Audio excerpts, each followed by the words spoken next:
আমরা গ্রোথ চ্যালেঞ্জের ডে 3 তে চলে আসছি। দেখতে দেখতে আসলে কেমনে কেমনে 3 দিন চলে গেল বুঝতে পারলাম না। আমরা ডে 1-এ স্কিল পার্টটা কভার করেছি, ডে 2-তে স্ট্র্যাটেজি নিয়ে গতকাল আমরা অনেক কথা বলছি।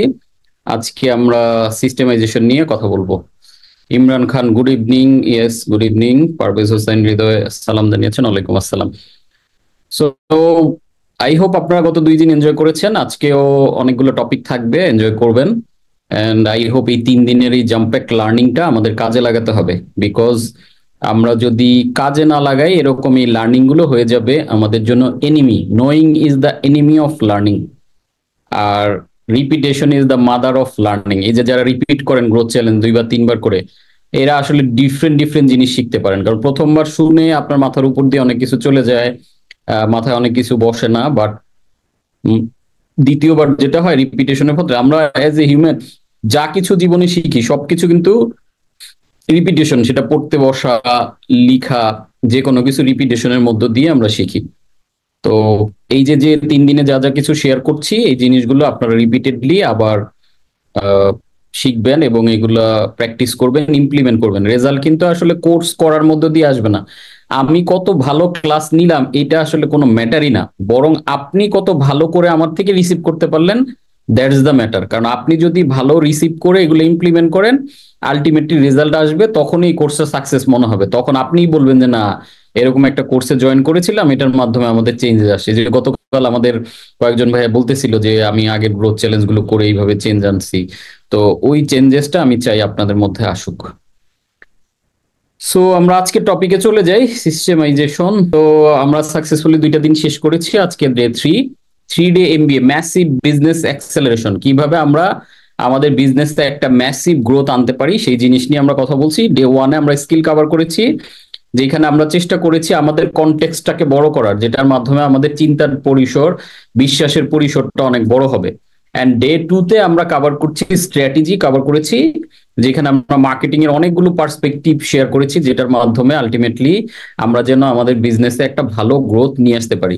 আজকে ডে 3 আমরা কভার করব সিস্টেম পার্ট, যেটার মাধ্যমে সিস্টেমাইজেশন অ্যান্ড টিম বিল্ডিং। গতকাল আপনারা দেখেছেন যে বিজনেস সোলার সিস্টেমের কথা বলছিলাম। তো বিজনেস সোলার সিস্টেমে আসলে সবচেয়ে গুরুত্বপূর্ণ যে পার্ট সিস্টেমাইজেশন, কারণ সিস্টেমাইজেশনটা কমপ্লিট হলেই আপনি শুধুমাত্র বিজনেসকে ম্যাক্সিমাইজেশন করতে পারবেন, তখন এটা অটোমেট চলবে। এবং আমরা যেটা বলার চেষ্টা করছি যে একটা বিজনেস কে বিজনেসম্যান হিসেবে আপনি তো সাকসেস বলবো। তো কিভাবে আপনার বিজনেস আপনার মধ্যে মেজর জায়গাগুলো কভার করতে, যাতে আপনারা বুঝতে পারেন যে সিস্টেমের কোন কোন জায়গায় কিভাবে। আমার মতো আমি ওয়েলকাম করছি কোচ কাঞ্জন, একজন author, certified happiness coach, business mentor and income. গাড়ি নিয়ে কত দূর যাওয়ার পরে জিজ্ঞেস করতাম ওই গ্রামের মোল্লাবাড়ির ওই বাসাটা, বিয়ের অনুষ্ঠান হচ্ছে ওটা কোন দিকে, তখন মানুষজন আমাকে বলে দিত যে ডান দিকে যান বা বাই দিকে যান অথবা বরাবর যান। আবার কত দূর যাওয়ার পরে রাস্তাটা ভুল হলে বলতো যে আপনি তো ভুল রাস্তায় অনেক দূর চলে আসছেন, এই রোড তো না, আপনি আবার পেছনে ব্যাক করে যান, ব্যাক করে গিয়ে ডানে যাবেন, ডানে গিয়ে ওরকম একটা তাল গাছ দেখবেন বা ওরকম একটা স্থাপনা দেখবেন, এটার পাশ দিয়ে যাবেন, ওই রোড দিয়ে গেলে বরাবর আপনি ওই বাড়িতে পৌঁছাবেন। তাহলে কি হতো, আমাদেরকে প্রতিনিয়ত গাড়ি কিন্তু প্রপার স্পিডে চলতে পারতো না। কেন? বিকজ আপনার হাতে কোনো ট্র্যাকার নাই, আপনার হাতে কোনো ম্যাপ নাই, যেই ম্যাপের মাধ্যমে আপনি আসলে সঠিক গন্তব্যে একদম সঠিক পাথ হইতে যেতে পারবেন। যার কারণে আপনাকে একটু পরপর গাড়িটা থামাতে হতো যে ভুল রাস্তায় চলে আসলাম কিনা, থেমে মানুষজনকে ডেকে ডেকে জিজ্ঞেস করা লাগতো একটু পরপরই। তাহলে এটাতে কি হইতো, একই রাস্তা অনেক লম্বা সময় যেতাম, আবার অনেক সময় ভুল রাস্তায় অন্য বাড়িতে চলে যেতাম, বা এক মোল্লা বাড়ির জায়গায় আরেক মোল্লা বাড়ি চলে যেতাম, আবার ব্যাক করে অন্য জায়গায় আসা লাগতো। এই ঘটনাগুলো কিন্তু আমাদের হর হামেশা ঘটতো। এইটার সিস্টেমাইজেশনটা কি? এটার সিস্টেমাইজেশনটা হলো গুগল ম্যাপ। এখন আমরা কোথাও যাইতে গেলে কিন্তু আর ঠিকানা নেই না, আমরা বলি যে ম্যাপে লিঙ্কটা পাঠায় দেন। কারণ আমি ঠিকানা, হাউস নাম্বার, রোড নাম্বার সবই নিলাম, তারপরে তো জিজ্ঞেস করে করে যাওয়া লাগবে। কিন্তু গুগল ম্যাপটা কি? System.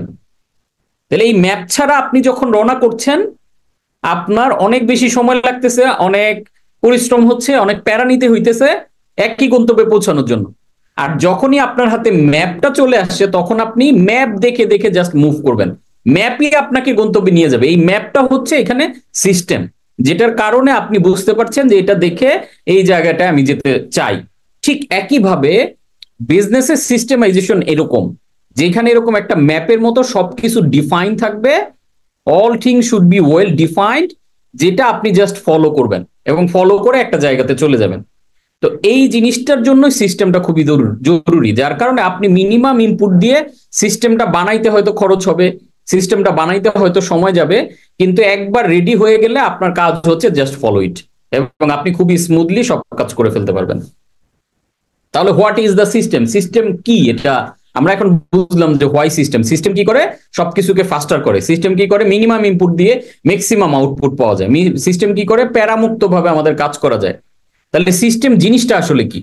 System doesn't equals automation or technology solution.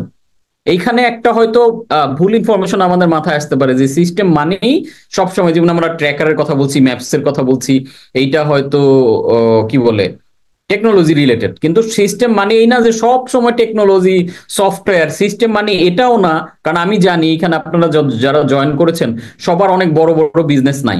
আপনারা চাইলেই একটা ইআরপি সলিউশন বা একটা বড় সফটওয়্যার আপনার কোম্পানিতে আপনি ইন্টিগ্রেট করতে পারবেন না। তার মানে এই যে আপনি কি সিস্টেম করবেন না? তাহলে সিস্টেম কথাটা শুনলে আমাদের মাথায় প্রথম যে জিনিসটা আসে, সিস্টেম মানে হচ্ছে অটোমেশন, সিস্টেম মানে হচ্ছে টেকনোলজি সলিউশন, অর্থাৎ যেটার মাধ্যমে টেক রিলেটেড থাকবে, আইটি রিলেটেড থাকবে। নো, সিস্টেম মানে শুধু টেক সলিউশন না, এইটা আমাদের মাথা থেকে প্রথম ফেলে দিতে হবে। হ্যাঁ, টেকনোলজি ডিজিটালাইজেশন করতে পারলে ওইটা বেটার, বাট এটা মানে শুধু সিস্টেম করা মানে আমার ওইটা লাগবে, ব্যাপারটা এমন না। সিস্টেম মানে having predictable pattern that can give you predictable result. Predictable এমন একটা জিনিস ডেভেলপ করা যেটা বারবার একই রকমের রেজাল্ট দিবে। যেমন আমরা যদি রান্নার কথা চিন্তা করি, recipe is a system for cooking. আমাদের রান্নার ক্ষেত্রে যেটা হয়, আজকে ধরেন বিশ্বসেরা রেস্টুরেন্ট চেইন গুলা, কেএফসি বলেন, ম্যাকডোনাল্ডস বলেন, পিজা হাট বলেন, তাদের কুকিং এর একটা রেসিপি আছে। এই রেসিপির কারণে সারা পৃথিবীতে তারা 30-35 হাজার করে আউটলেট চালায়। তো এত আউটলেট চালানোর পরেও আলটিমেটলি দেখেন তাদের সব জায়গাতে টেস্ট সেম, সব জায়গাতে খাবারের চেহারা সেম। রিজনটা কি? Because of the recipe. তারা এমন ভাবে রেসিপি বুকটা তৈরি করছে, পৃথিবীর যেই প্রান্তেই কেএফসির আউটলেট হোক, যে প্রান্তেই পিজা হাটের আউটলেট হোক, অথবা ম্যাকডোনাল্ডস হোক, অথবা স্টারবাকস এর আউটলেট হোক, তারা রেসিপিটা সেম ফলো করে। এবং যারা এটা কুকিং এর কাজ করে, অর্থাৎ শেফ যারা থাকে, তাদেরকে এমন ভাবে প্রস্তুত করা হয় যাতে হুবহু একই রকমের প্যাটার্নে পুরো কাজটা করতে পারে। তাহলে আপনি একটা রান্না যদি শিখতে চান, আপনার মায়ের একটা রান্না চাচ্ছেন যে আপনিও শিখবেন সেটা, তাহলে আপনার মা কিভাবে কিভাবে রান্না করে এই জিনিসটা আপনাকে একটা সিস্টেমে আনতে হবে। অর্থাৎ এটার রেসিপিটা কোনটার পর কোনটা দিচ্ছে, কতক্ষণ আঁচে রাখতেছে, কতক্ষণ জাল বাড়ায় দিচ্ছে, এই পুরো জিনিসটা যদি আপনি রিটেন ফরম্যাটে নিয়ে আসেন, পরবর্তীতে আপনার মায়ের জায়গাতে আপনি যদি রান্না করেন, অথবা আপনার ওয়াইফ যদি করে, অথবা আপনার বোন যদি করে, ওইটা ফলো করলে দেখবেন যে ওই রকমই রান্নার স্বাদটা তৈরি হচ্ছে। So recipe is a system for cooking. In business, we are facing the same problem again and again and again. Ask yourself, how can you solve a problem not for once but forever? তাহলে recipe যেমন cooking এর জন্য system, তাহলে বিজনেসের জন্য সিস্টেমটা কি? বিজনেসে আমরা দেখবেন প্রতিনিয়ত একই ধরনের প্রবলেম ফেস করি। এখন প্রবলেমগুলোকে আমরা কি করি? একবার করে সলিউশন করি, আবার প্রবলেম তৈরি হয়, আবার সলিউশন করি।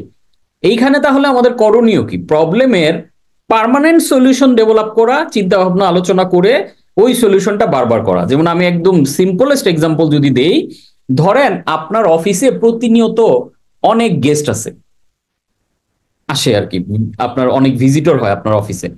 এখন ভিজিটর যখনই আমাদের কোনো গেস্ট আসে, আমাদের নর্মালি কি হয়, আমাদের যে সাপোর্টিং স্টাফ বা আমাদের পিয়ন যারা অফিসে থাকে, তারা এসে রুমে জিজ্ঞেস করে বা একটা টোকেন পাঠায়, স্যার কি দিব নাস্তা। তো এই যে কি দিব নাস্তা, এটা কিন্তু একটা প্রবলেম, এবং এই প্রবলেমটা প্রতিদিনই হইতেছে। এখন খেয়াল করে দেখেন তো, অফিসে আপনার যদি 20টা ডেস্ক থাকে এবং 20 জনের যারই গেস্ট আসে তার কাছেই যদি যে জিজ্ঞেস করে, স্যার আপনার একজন গেস্ট আছে, স্যার কি দিব, তাকে কি লাঞ্চ দিব, তাকে শরবত দিব, নাকি চা নাস্তা দিলেই হবে, না কি দিব? এটা হয়তো কখনো টোকেন দিয়ে জিজ্ঞেস করে, কখনো হয়তো রুমের যে ওয়াকি টকি থাকে বা ফোন লাইন থাকে, ল্যান্ড ফোনে, এটা দিয়ে কল করে রিসিপশন থেকে, স্যার গেস্ট আসছে কি দিব। আমরা অনেক সময় লিখে দিই গেস্ট আসছে এটা ইয়া করো, তার মানে এই প্রবলেমটা কিন্তু প্রতিদিন হইতেছে, একদম ছোট প্রবলেম, এটা প্রবলেম বলবো না, একটা ছোট কাজ, বাট এটাকে সিস্টেমাইজ না করলে কি হচ্ছে, প্রতিবার যারই গেস্ট আসতেছে তার কাছে গিয়ে পিয়ন জিজ্ঞেস করতেছে কি দিব বা কি। এইটাকে একটা সিস্টেমাইজ যদি আপনি আনতে চান, তাহলে সিম্পল ফর্মুলা, আপনি কি করা উচিত, আপনি একটা এরকম প্ল্যান বানান, যেই প্ল্যানে আপনার ধরেন সে 3টা ক্যাটাগরিতে যারা আছে তাদেরকে আপনি হয়তো চিন্তা করলেন যে কোনো গেস্ট আসলে অ্যাজ ইউজুয়াল সবাই যখন আসবে ক্যাটাগরি এ, অফিসে আসছে তাকে শরবত দেওয়া হবে অথবা ফ্রুটস দেওয়া হবে অথবা চা নাস্তা দেওয়া হবে, ক্যাটাগরি এ মানে যে আসুক সবার জন্য কমন আসলেই এটা। ক্যাটাগরি বি মানে হয়তো আরেকটু যারা কম আসে বা আরেকটু ক্লোজলি, তাদেরকে হয়তো আপনি ভরপুর একদম কাচ্চি বিরিয়ানি এনে খাওয়াচ্ছেন না বা লাঞ্চ ডিনার করাচ্ছেন না, কিন্তু তাদেরকে হয়তো আরেকটু ভালো আপ্যায়ন করছেন। আবার ক্যাটাগরি সি তে লেখা থাকলো যে ক্যাটাগরি সি তে যারা, যখনই সি লিখে দিব তখন আমাদের তাদের জন্য আমরা লাঞ্চের অ্যারেঞ্জ করব বা বড় আয়োজন করব। তো এই যে এই জিনিসটা কি করলেন আপনারা, একদিন বসে অফিসের সবাই যদি একটা প্রপার প্ল্যান করা হয় যে আমাদের গেস্ট আসলে আমরা এইভাবে তাদেরকে আপ্যায়ন করব, আসার পরে একজনকে এইভাবে বসতে দিব, ওয়েটিং জোনে থাকবে, তার কাছে আমি একটা শরবত অথবা চা শুরুতেই দিয়ে দিব, তারপরে যখন রুমে আসবে যার সাথে দেখা তার সাথে কথা বলার সময় হয়তো অন্য কিছু প্লেস করব। তাহলে এটা করে আপনি যদি আপনার অফিসের পিয়নকে একবার বলে রাখেন এবং ও আসার মাত্র আপনি যদি এ বি বা সি লিখে দেন, ও বুঝে যাচ্ছে আপনাকে কি করতে হবে। এখানে তো অপশন করে রাখলেন যে বিতে আসলে অপশন নাম্বার 1, এটা না পাইলে 2, না পাইলে 3, সেটা একদিন করে রাখলেন। এবং এতে মজাটা যেটা হবে, খেয়াল করে দেখেন, কোনো কারণে আপনার অফিসের এই পিয়ন বদলি হয়ে গেল, পরের দিন নতুন আরেকজন আসছে, তাকে শুধু এটা বুঝাই দিবেন, ও কিন্তু সেম আপনার জিনিসটাকে ফলো করবে। তাহলে এটা আমি একদম মিনিমাল একটা এক্সাম্পল দিলাম। তার মানে আমরা অফিসে, এটা কিন্তু কোনো ডিজিটালাইজেশন লাগতেছে না, কিচ্ছু লাগতেছে না, কিন্তু এটার কারণে দেখবেন অফিস আওয়ারের প্রত্যেকে যদি 2 মিনিট করে লস হয়, আপনার 20 জন লোকে 40 মিনিট হয়তো লস হচ্ছে। কিন্তু এটা মিনিমাল করে আনলে এই যে 40 মিনিটের কাজটা আপনি হয়তো 4 মিনিটে করে ফেলতে পারেন, 36 মিনিট ওভারঅল ওয়ার্কিং আওয়ার থেকে বের হয়ে আসলো। তো সিস্টেমাইজেশন মানে কি, মিনিমাম আউটপুট দিবেন, অর্থাৎ জিনিসটাকে এমন ভাবে ডেভেলপ করবেন যেটার কারণে যেই কাজটাতে আপনার এখন লম্বা সময় ব্যয় হয় এটাকে টাইম কমায় আনা। এখনকার পৃথিবীতে বিজনেস মানি স্পিড, এবং বলা হচ্ছে speed is the new currency.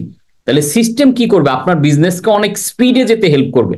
Otherwise আপনার মাইক্রো ম্যানেজ করতে করতে, ছোট ছোট কাজ করতে করতে একজন উদ্যোক্তার কিন্তু কান ঝালাপালা, মাথা এলোমেলো হয়ে যায়। ছোট এই কাজ, এটা ইমেল পাঠাইতে হবে, ওটা করতে হবে, এই কাজগুলোকে যখনই আপনি একটা সুন্দর সিস্টেমাইজেশন আনবেন, দেখবেন আপনার ঘাড়ের বোঝা অনেক কমে গেছে। এবং আমরা কি করি, মাইক্রো ম্যানেজ করতে গিয়ে কালকে আমরা দেখেছি যে উদ্যোক্তা যদি সোলার সিস্টেমের ভিতরে ঘুরতে থাকে আলটিমেটলি, তাহলে এই যে ঘুরতে ঘুরতে আলটিমেট কি হবে, সোলার সিস্টেমে নিজে ঘুরতে থাকবে, কোনোদিন ব্যবসার বাইরে সে যেতে পারবে না। তাহলে এই মাইক্রো ম্যানেজ গুলো, ছোট ছোট কাজগুলো সিস্টেম ডেভেলপ করলে আস্তে আস্তে যখন আপনি হ্যান্ড ওভার করবেন, দেখবেন আপনার ঘাড়ে থেকে প্রেশার কমে যাচ্ছে। এবং সকল কাজে, সকল কিছুতে আপনার নট নেসেসারি যে ডিসিশন আপনাকে নিতে হবে, সবকিছু ডিসিশন আপনার নেওয়া জরুরি না, দেওয়া দরকার নাই, এগুলো আস্তে আস্তে পাস করা। So business systemization is the process of creating documented and repeatable system processes to streamline the operations. তাহলে সিম্পলি আমরা যেটা বলতে পারছি, বিজনেস সিস্টেমাইজেশন হচ্ছে একটা প্রসেস। এই প্রসেস অফ ক্রিয়েটিং ডকুমেন্টেড মানে রিটেন, মাথায় আছে এটা থাকলে হবে না। এই জন্য ওই যে টনি রবিন্সের একটা খুবই পাওয়ারফুল কথা আছে, এবং এই কথাটা রাইট ইট ডাউন, আপনারা সবাই লিখে রাখেন, যে when you led by your head you are dead, when you led by your head you are dead। আমাদের বাংলাদেশের উদ্যোক্তারা আসলে চলতে চায় মাথার উপরে লোড রেখে, হ্যাঁ আচ্ছা ভাই এটা করতে হবে, আচ্ছা মাথায় আছে, ও এটা মাথায় আছে, মাথায় আছে না। when you led by your head you are dead, যখন আপনি মাথায় আছে চিন্তা করে করতে যাবেন ইউ আর ডেড। কোনো কিছু আজকের পর থেকে আপনি আর মাথায় পেন্ডিং করে রাখবেন না, তাহলে আপনার মাথার সিপিইউ খরচ হচ্ছে, মাথার এনার্জি পাওয়ার খরচ হইতেছে। Everything should be written, everything should be written. যখন আপনি রিটেন রাখবেন তখন কি হবে, আপনার মাথা থেকে প্রেশারটা কমে যাবে। এই যে ডে টু ডে টাস্ক আপনি চিন্তা করে দেখেন, বিজনেসকে সিস্টেমাইজেশনে আনার আগে প্রথম কাজটা, the number one work for every entrepreneur, নিজেকে সিস্টেমে আনা, আপনাকে একটা রুটিনে আনা। আমরা মনে করি আমি তো বড় হয়ে গেছি, আমি তো বিজনেস করি, আমি তো সাকসেসফুল মানুষ, আমার আর রুটিন মুটিন দরকার কি? রুটিন করবে পোলাপান যারা স্কুল কলেজে পড়ে? নো, রুটিন দেখেন ওই বয়সে আমাদের কাজের লোড থাকে অনেক কম, খেয়ে দিয়ে আমাদের একটাই কাজ থাকে পড়ালেখা করা। বাকি সময় আমরা খেলি, ঘুরি ফিরি, টিভি দেখি, মুভি দেখি, বন্ধুদের সাথে আড্ডা দেই। তা আমাদের একটাই টাস্ক থাকে, বই নিয়ে পড়তে বসা, এবং এটা একটা রুটিন করা থাকে কোন। সেইটার জন্য আমরা সুন্দর করে পার ঘন্টা কি কি করবো, এই যে যে রুটিনটা বানাইলেন, routine is the system for, মানে কি বলে, ডিসিপ্লিন লিভিং। আপনি যদি ডিসিপ্লিন ওয়েতে চলতে চান, সেটার জন্য একটা রুটিন বানাইলেন। ঠিক এখন আপনি ব্যবসায়ী, এখন আপনাকে হাজারো ডিসিশন নিতে হয়, এখন আপনাকে অনেক বড় বড় কাজ করতে হয়, অনেক বড় বড় প্ল্যানিং করা লাগে। And this is the perfect time for making routine for you. এই সময় তো আপনি বানাবেন যে আপনি কখন, আপনি এভরিডে কি কি করবেন এগুলো মাথায় রেখা কেন আমরা দেই। আপনি রাতে ঘুমানো, এই যে টু ডু লিস্ট করবেন, এই to do list is the system for your daily activity. So আমরা বিজনেসকে স্ট্রিমলাইন করব, বিজনেসকে প্রসেস ড্রিভেন করব, বিজনেসকে সিস্টেমাইজেশন করব, তাহলে সবার আগে সিস্টেমে ফেলবো আমাকে আমি। তাহলে টু ডু লিস্ট এই যে মাস্ট, এটা এখন কাগজে লিখে মানি ব্যাগে রাখতে পারেন, ওকে। মোবাইলে এখন অনেক ধরনের নোটস এর অ্যাপস আছে, সেইখানে সুন্দর করে রাখতে পারেন। ক্যালেন্ডার মধ্যে শিডিউল করে করে মার্ক করে করে কখন কি করবেন। এই যে আমি যে এত কাজ করি, বই লিখি, নিজের ট্রেনিং করি, নিজের বিজনেস চালাই, বিজনেস কোচিং করাই, আমার অধীনে এখন মেন্টরে প্রায় 120 থেকে 25টার মতো বিজনেস। কেমনে করি? How is it possible? Because আমি কোনো কিছু আমার মাথার মধ্যে রাখি না, সব কিছু আমার রিটেন।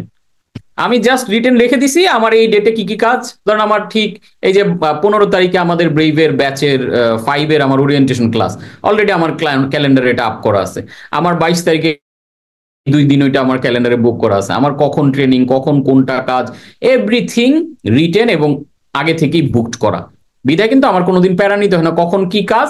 মানুষ আমার শিডিউল চাইলে, আমার সাথে বসতে চাইলে, আমি ক্যালেন্ডারে যাই, যেই ঘর ফাঁকা আছে বলি যে ভাই ওই সময়ের এতটা থেকে এতটা এই সময়টা ফাঁকা আছে, আপনি দেখেন এই সময় আসতে পারবেন কিনা। তার মানে হচ্ছে আমরা প্রত্যেকটা জিনিসকে যখন সিস্টেমাইজ করব, তখন তাহলে রাতে ঘুমানোর আগে আপনার কাজ কি হবে? টু ডু লিস্টটা আগামীকালের জন্য করে রাখা। অনেকে এটা সকালে উঠে করে না, রাতে যদি আপনি টু ডু লিস্টটা করে রাখেন, এটা ব্রেন প্রসেস করে ফেলবে ওর সিস্টেমে, আপনার ব্রেইনে এটা এন্ট্রি হয়ে যাবে। এবং এটা যখন করবেন, যেমন আমরা আমাদের এই যে অ্যালার্ম ক্লক লাগে, অনেক কিছু লাগে, কিন্তু আপনি যদি ব্রেইনকে সিস্টেমাইজ করতে পারেন, আপনার কোনোদিন অ্যালার্ম ক্লক লাগবে না।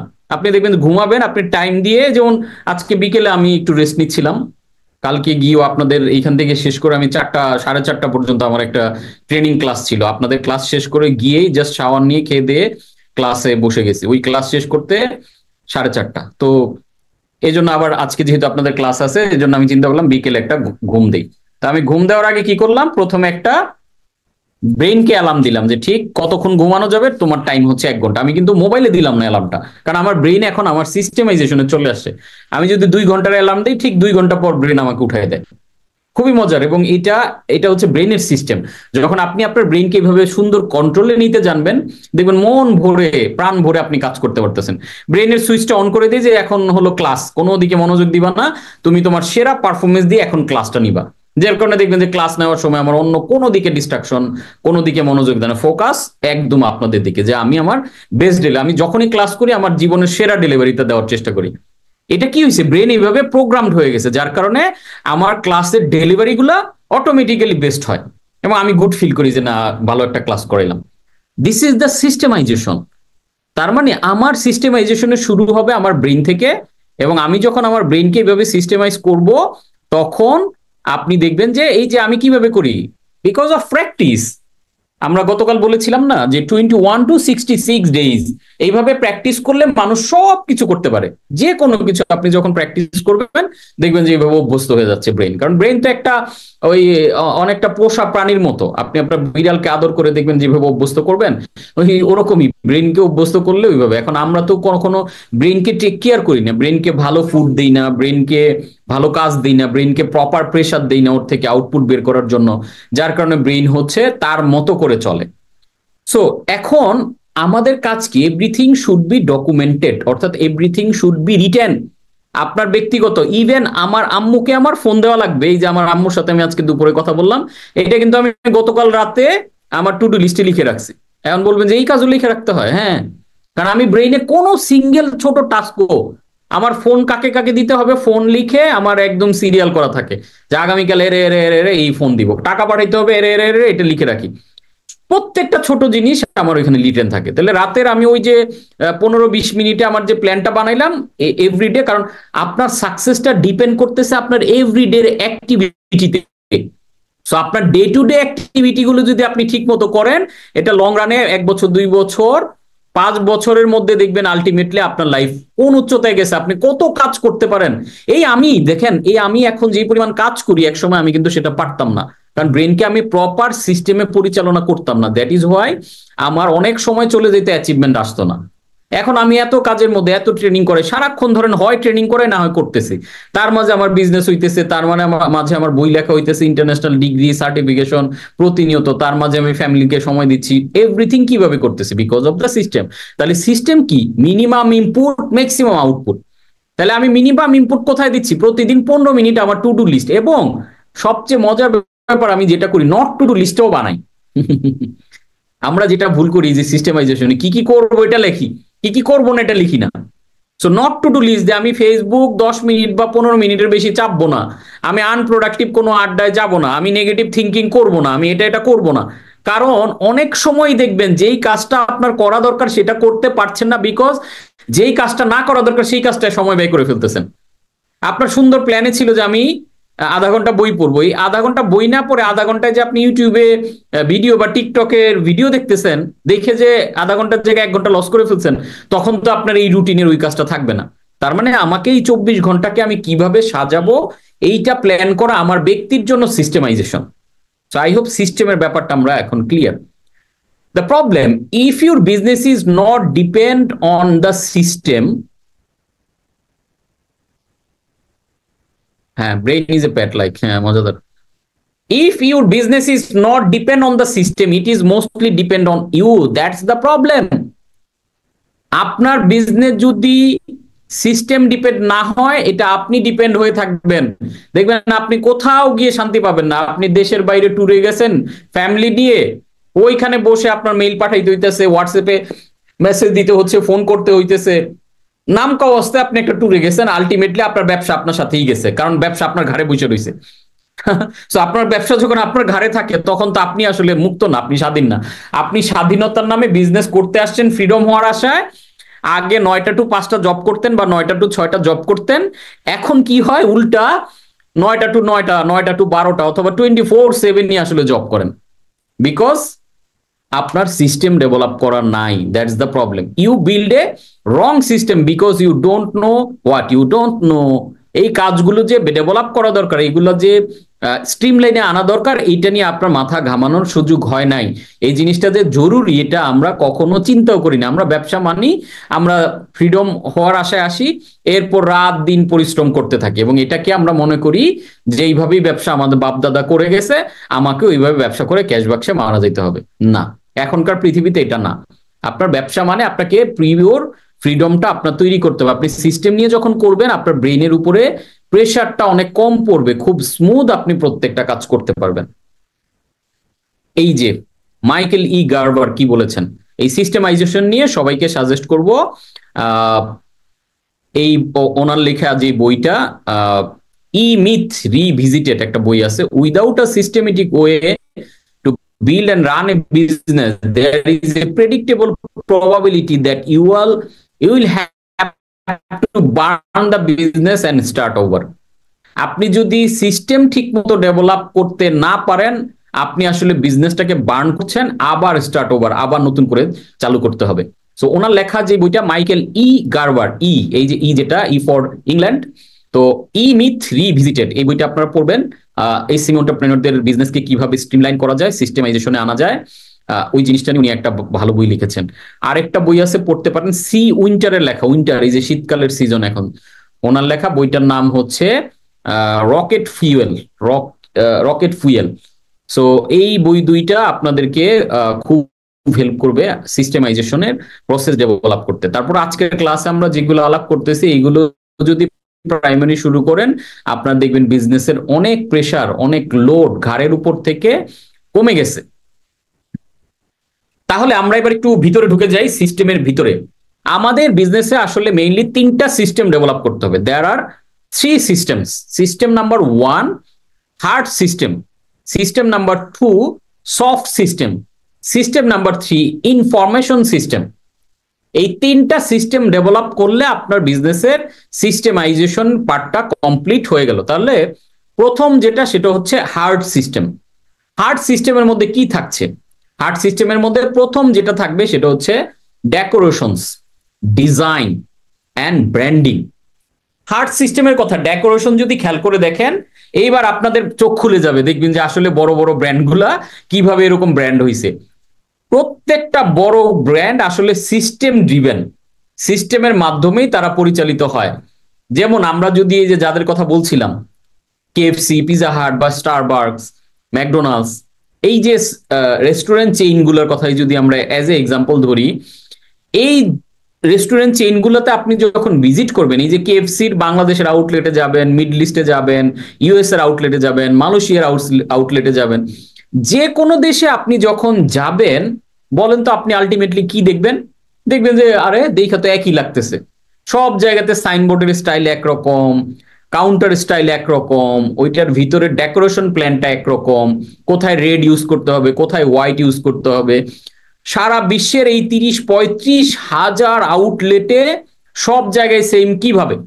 Because of the system. তারা একটা ডেকোরেশন প্ল্যান, একটা ইন্টেরিয়র ফার্মের সাথে বা বড় মানের আর্কিটেক্টদের দিয়ে এবং ব্র্যান্ড এক্সপার্টদের দিয়ে তারা এই ডেকোরেশন প্ল্যানটা আগে বানাইছে। এই প্ল্যানটা বানানোর পরে এখন আপনি যদি কেএফসির হেডকোয়ার্টারে যান বা কেএফসিতে গিয়ে যদি বলেন আমি একটা কেএফসির আউটলেট নিতে চাই, তাহলে তারা আপনাকে আউটলেটের একটা শর্ত ধরায় দিবে এবং আপনাকে বলবে যে এইটা ফলো করো। সো হার্ট সিস্টেমে কি দেখছি আমরা? Sorry, decoration. তার মানে আপনারা যারা আউটলেট বেসড বিজনেস করার চিন্তা করছেন, এটার ডেকোরেশনটা কেমন হবে? ওয়েবসাইটের ডেকোরেশন হবে আপনার ব্র্যান্ড প্ল্যান অনুযায়ী। ব্র্যান্ডের বাইরের কোনো এলিমেন্ট, ব্র্যান্ডের বাইরের কোনো কালার, ব্র্যান্ডের বাইরের কোনো ফন্ট আমরা ওইখানে ইউজ করব না। তাহলে খেয়াল করে দেখেন, আপনি যদি কেএফসির আউটলেটটা নিতে চান, তাহলে ওরা আপনাকে সবকিছু ফাইনাল হলে আপনারা একটা ডেকোরেশনের ম্যানুয়াল অথবা ডেকোরেশনের একটা আর্কিটেকচারাল একটা বুক আপনাকে ধরাই দিবে। আপনার কাজ হবে ঠিক অ্যাজ ইট ইজ ওরকম করে ডেকোরেশন করা, এবং ওরা ওদের ব্র্যান্ড এক্সপার্টরা বা আর্কিটেক্টরা আপনাকে ভিজিট করে এটা কনফার্ম করবে যে সবকিছু ঠিক মতো হচ্ছে কিনা। এই যে যে ডেকোরেশনের পুরো প্ল্যানটা ওরা বানাইছে, this is like a map. আপনি যাই করেন, আপনার এখন যদি পার্পল কালার পছন্দ হয়, আপনি চাইলেও এখানে কোনো পার্পল কালার ইউজ করতে পারবেন না, কারণ ওদের ব্র্যান্ড কালার গাইডলাইন অনুযায়ী ডেকোরেশন প্ল্যানটা করা। এর বাইরে আপনি এক লাইন যেতে পারবেন না, একটা চেয়ার আপনার মন মতো বসাইতে পারবেন না, একটা কাউন্টারে আপনি নতুন কিছু অ্যাড করতে পারবেন না যে এটা করলে তো ভালো হয়। কি করলে ভালো হয় এটা দেখার বিষয় না, কিন্তু ওদের প্ল্যানে যা আছে অ্যাজ ইট ইজ আপনাকে এটা ফলো করতে হবে। এবার দেখেন ডিজাইনের কথা চিন্তা করে দেখেন, ওদের যে ডিজাইন আপনি খেয়াল করে দেখেন তো, কেএফসির যত পোস্ট আপনি দেখবেন সবগুলো পোস্টের একই রকমের প্যাটার্নের ডিজাইন। এই ডিজাইনের কারণে কি হয়েছে? কারণ ওদের একটা কালার সাইকোলজি প্ল্যান করা আছে। সেই কালার সাইকোলজি অনুযায়ী ওরা ওই কালারের বাইরে কখনো যাবে না, এবং ওদের কতগুলো ফন্ট নির্ধারিত করা আছে। ওদের যত বক্স বানাইতেছে, ওরা যত বিলবোর্ড বানাইতেছে, ওরা যত বিজ্ঞাপন বানাইতেছে, সব জায়গায় লেখার যে ফন্টগুলা, এই ফন্টগুলোই ওরা ফ্রিকোয়েন্টলি ইউজ করে, এর বাইরে কোনো ফন্ট তারা ইউজ করে না। That is designing. এবার আসেন ব্র্যান্ডিং।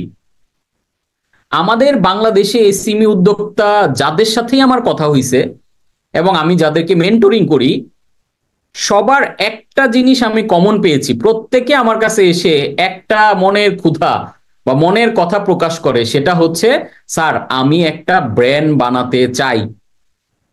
একদম পারফেক্ট।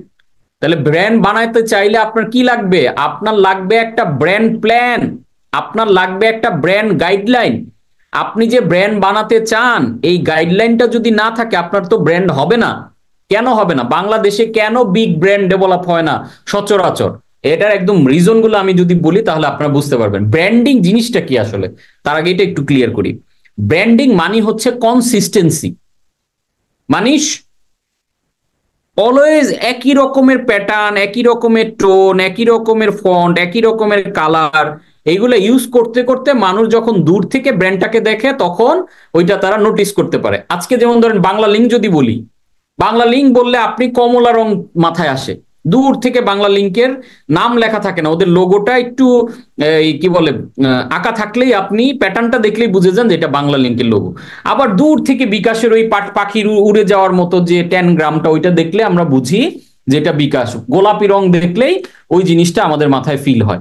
আবার কোকা কোলা মানে আমার লাল দেখলে ওই ফিলটা হয়। আবার গ্রামীণ ফোন মানে আমরা ব্লু দেখলে ওই জিনিসটা ফিল হয়, বিকজ তারা কন্টিনিউয়াসলি একই রকমের কাজ করে গেছে। তো ব্র্যান্ডিং মানি হচ্ছে বারবার একই কাজ করা।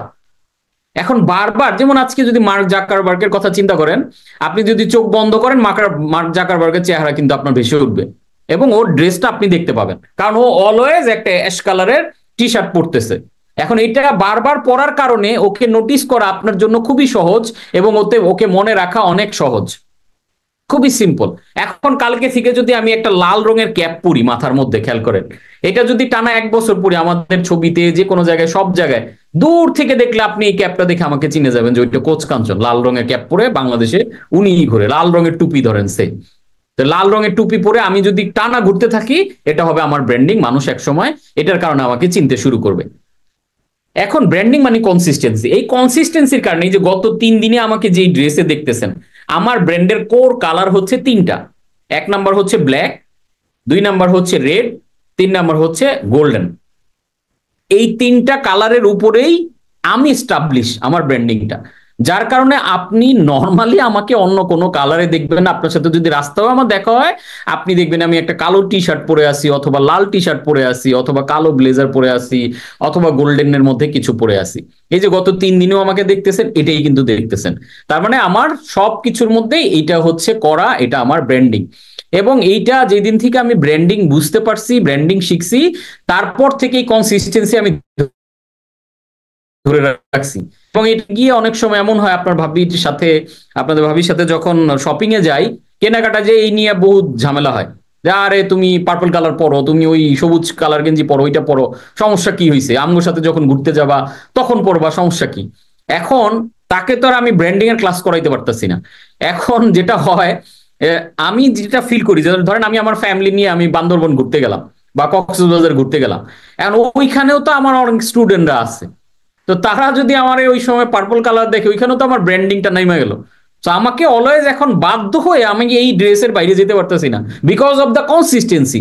এইভাবে ওয়ে অফ মানে এই প্যাটার্নে আমাকে, এই ওয়েতে আমাকে দেখতে দেখতে মানুষের মাথায় একটা প্যাটার্ন সেট হয়ে গেছে, যার কারণে আমার ওই দূর থেকে দেখলেও মানুষ আমাকে চিনতে পারে, বিকজ অফ আমার এই প্যাটার্নের, আমার যত ব্লেজার, আমার যত শার্ট, আমার যত টি শার্ট, ইভেন আমার জুতা পর্যন্ত, ইভেন আমার ঘড়ি পর্যন্ত। এই যে দেখেন গত 2 দিন দেখছেন 2টা কালো ঘড়ি পরছে, আজকে আমি গোল্ডেন পরছি। এর বাইরে কিন্তু আমি পরবো না। আমার যদি কোটি টাকার একটা ড্রেস কেউ গিফট করে, এটা আমার ব্র্যান্ড কালারের বাইরে আমি পরবো না, because I know the branding is consistency.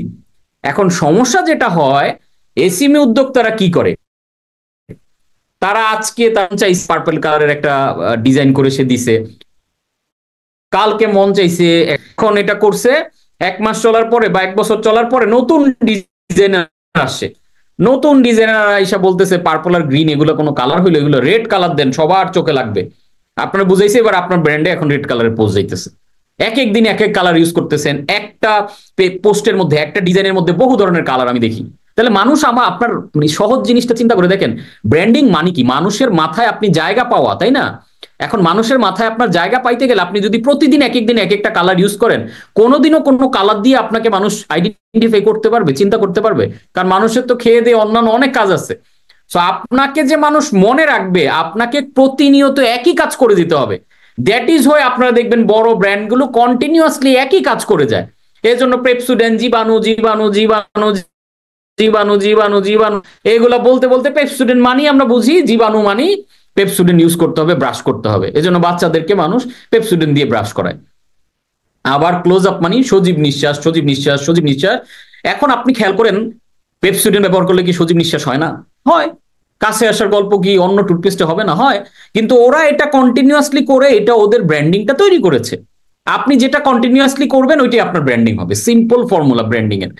এখন ঝামেলাটা যেটা হয়, আমরা কনসিস্টেন্সি ধরে রাখতে পারি না। গতকাল আপনাদের একটা বাংলাদেশের ব্র্যান্ডিং এবং মার্কেটিং জগতের একটা ক্লাসিক্যাল এক্সাম্পল দিয়েছিলাম, ওইটা আজকে আবারও বলি, তাহলে ব্র্যান্ডিংটা রিলেট করতে পারবেন।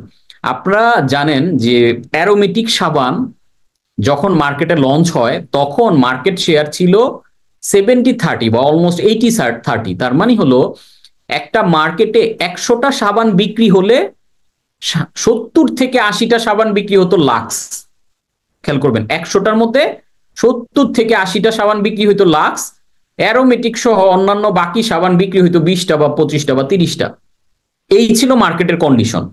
ওই অবস্থা অ্যারোমেটিকে আমাদের সৈয়দ আলমগীর স্যার, আপনারা জানেন যে one of the marketing legend বলা হয় ওনাকে, উনি কি করলেন, অ্যারোমেটিকের একটা ট্যাগলাইন ডেভেলপ করলেন, অ্যারোমেটিকের একটা ইউএসপি ডেভেলপ করলেন, ইউনিক সেলিং প্রপোজিশন। ওই ইউএসপিতে উনি বললেন 100% হালাল সাবান। এখন যেহেতু বাংলাদেশ একটা মুসলিম অধ্যুষিত দেশ, অলমোস্ট 90% হচ্ছে মুসলিম, সো তারা যখন দেখলো যে অ্যারোমেটিক হালাল সাবান, তার মানে বাকি সাবান হারাম, এটা পশুর চর্বি দিয়ে করা হয়, শুকুরের চর্বি দিয়ে করা হয়, তার মানে বাকি সাবান হারাম, বাকি সাবান দিয়ে গোসল করলে নামাজ হবে না, ওই সাবান দিয়ে হারাম জিনিস দিয়ে, এরকম একটা সেন্টিমেন্ট মাথায় ঢুকে গেল। এবং এটা ঢোকার পরে ঘটনা পুরা রিভার্স হয়ে গেল, 360 অ্যাঙ্গেলে ঘুরে গেল জিনিসটা। কি হইলো, মার্কেটে যখন দেখা গেল অ্যারোমেটিক সাবান, 100টা সাবানের মধ্যে অ্যারোমেটিক সাবান বিক্রি হচ্ছে 67টা, 67, আর লাক্স সহ বাকি সাবান বিক্রি হইতেছে 33 মতো। তার মানে দেখেন মার্কেটে কি ডমিনেটিং একটা পজিশনে চলে আসলো। এখন যেটা সচরাচর আমাদের হয়, একটা ব্র্যান্ড যখন খুব ব্লাস্ট করে, আমরা ব্র্যান্ডিং এর ওই কনসিস্টেন্সিটা বাংলাদেশে ধরে রাখতে পারি না। তো ইন দ্য মিনটাইম আলমগীর স্যারও শিফট হয়ে অন্য কোম্পানিতে চলে যায়, তখন ওইখানে নতুন ব্র্যান্ড এক্সপার্ট আসে। তো সে আইসা চিন্তা করলো, আচ্ছা অ্যারোমেটিকে তো আমাদের প্রচুর সাবান বিক্রি হয়, তাহলে হোয়াই নট আমরা বাংলাদেশের সবচেয়ে সেরা সেরা মডেলদেরকে নিয়ে আসি। সব সেরা সেরা মডেল এনে তখন কি করলো, সুন্দর করে বিজ্ঞাপন দেওয়া শুরু করলো। এখন বিজ্ঞাপন দেওয়া শুরু করার পরে ব্যাপকভাবে মানুষ অ্যারোমেটিক সাবান বয়কট শুরু করলো, সাবকনসিয়াসলি মানুষ কেনা বন্ধ করে দিল।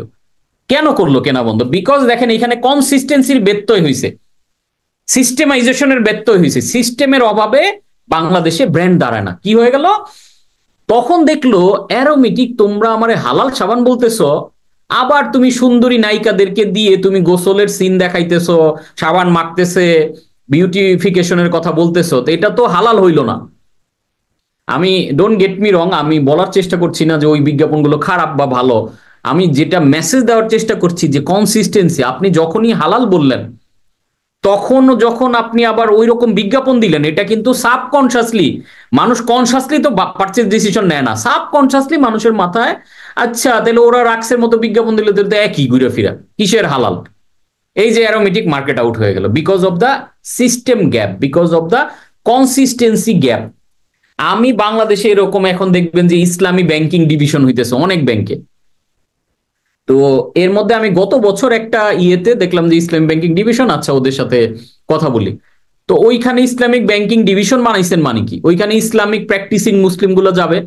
এখন ওইখানে আপনি যাকে বসাবেন, ওইখানে হয় ছেলে মানুষ বসান, অথবা একটা মেয়ে মানুষ বসাইলেও সে একটু হিজাব টিজাব পরে তাকে একটু পর্দানশীল করে বসান। আমি পোশাকের ভালো মন্দ বলছি না, আমি বুঝাইতে চাচ্ছি ব্র্যান্ডের কনসেপ্টটা। তো ওইখানে আপনি গিয়ে যদি দেখেন যে ওই একজন বসে আছে, সে হয়তো অন্য ইউজ করতেছে না, তো এখানে একটা প্র্যাকটিসিং মুসলিম গিয়ে তার মধ্যে কি ফিল হবে যেটা ইসলামিক ব্যাংকিং ডিভিশন? দেখেন খেয়াল করে, ব্র্যান্ড হবে? তখন হবে না কিন্তু। তো আপনি যখন, আমি কয়েকদিন আগে ডাবুরের একটা বিজ্ঞাপন দেখেছিলাম, তারা টুথপেস্ট বের করছে, হালাল টুথপেস্ট। তো হালাল টুথপেস্টের বিজ্ঞাপন বের করছে, আমি দেখলাম যে একটা ইয়াং মেয়েকে দিয়ে বিজ্ঞাপন বানাচ্ছে, মানে ব্রাশ করতেছে, কিন্তু তার ড্রেস কোড হচ্ছে ওয়েস্টার্ন মডার্ন ড্রেস, বলতেছে হালাল টুথপেস্ট। এখন আপনি বলবেন যে এটা সমস্যা কি? সমস্যা আছে, বিকজ আপনি কনসেপ্টটা বলতেছেন হালাল, তাহলে এভরিথিং শুড বি হালাল ওয়ে, হালাল ওয়েতে জিনিসটাকে আপনাকে প্রেজেন্ট করতে হবে, আদারওয়াইজ কাস্টমারের সাবকনশিয়াস মাইন্ডে এটা ধাক্কা লাগবে। আপনি হালাল টুথপেস্টের বিজ্ঞাপন যদি মেয়েদের দিয়ে দেওয়ান, তাহলে অ্যাটলিস্ট হিজাব বোরকা পরে দেওয়া হইতে হবে। That's the branding. এত সিরিয়াস এই ছোট্ট ছোট্ট বিষয়গুলা, ইভেন এই যে সাউন্ড বিভিন্ন ব্র্যান্ডগুলো যে ইউজ করে, এটা কিন্তু কনসিস্টেন্সি। আপনি ধরেন সিঙ্গাপুর এয়ারলাইন্সে যখন আপনি ভিজিট করবেন, দেখবেন আলাদা একটা ফ্রেগ্রেন্স পাওয়া যায় ওদের এয়ারলাইন্সে ঢুকলে, এটা অলওয়েজ কনসিস্টেন্টলি একই রকম। এই যে নোকিয়া ফোন ওপেন করলে একই রকম, যে দেখবেন একটা হাত চলে আসতেছে আর একটা হাতের সাথে মিশতেছে, এই যে সাউন্ড, এটা কিন্তু আমাদের প্রত্যেকের মনের সাথে মিশে গিয়েছিল। দিস ইজ ব্র্যান্ডিং, কনসিস্টেন্সির কারণে। এখন সাউন্ড যদি ওরা প্রতি মাসে, ওরা তো বিলিয়ন ডলারের কোম্পানি, আমরা হইলে ওরকম কি করতাম যে আরে এই বহুত দিন এই সাউন্ড শুনছি, এটা চেঞ্জ কর, আমরা প্রতি মাসে মাসে নতুন সাউন্ড দিতাম। তাহলে মানুষ মনে রাখবে কেমনে? Branding is all about consistency, consistently. এখন ধরেন আপনি যদি কোচ কাঞ্চনের ওয়েবসাইট ভিজিট করেন, এইখানে যে ডিজাইন প্যাটার্ন, আপনি দেখবেন 3টা কালারের বাইরে আর কোনো কালার নাই। তার মানে কি আমি আর কোনো কালার দিতে পারতাম না? পারতাম। আপনি ওই রেড পাবেন, ব্ল্যাক পাবেন, গোল্ডেন পাবেন, এটার উপরেই পুরো জিনিসটা বিল করা। তাহলে আমাকে রেড পাচ্ছেন, গোল্ডেন পাচ্ছেন, ইয়া পাচ্ছেন, আমার ওয়েবসাইটে এইভাবে পাচ্ছেন। সব জায়গায় যখন এইভাবে দেখতেছেন, এই যে আমার ক্লাসও দেখেন, এখানে রেড, ব্ল্যাক অ্যান্ড গোল্ডেন, আমার স্লাইডেও কিন্তু অন্য কিছু নাই। সো এইভাবে যখন কনসিস্টেন্টলি দেখতেছেন, তখন আমার স্লাইডে আমার লোগো না থাকলেও আপনি সুন্দর করে বুঝে যাবেন যে হ্যাঁ, এটা কোচ কাঞ্চনেরিয়া। একসময় আমার আর লোগো দেখা লাগবে না, আমার ছবির প্যাটার্ন দেখলে, আমার ফন্ট দেখলে বুঝে যাবেন। আবার আপনি যদি আমার ন্যাচারালস এর ওয়েবসাইটে যান, ওইখানে দেখবেন যে আবার গ্রিন। ন্যাচারালস এর আপনি যদি পেজ ভিজিট করেন, ওইখানে সব দেখবেন গ্রিনের উপরে প্রেজেন্ট করা, কারণ আমরা ন্যাচারালের একটা গ্রিনকে একটা রিফ্রেশমেন্ট বা ফ্রেশনেস এর ইয়া বলা হয়, ওই প্যাটার্নটাকে আমরা ফলো করে জিনিসটাকে বানাইছি। সো তার মানে ব্র্যান্ডিংটা আমরা যদি করতে চাই, তাহলে আমার একটা হার্ড সিস্টেম বিল্ড করতে হবে।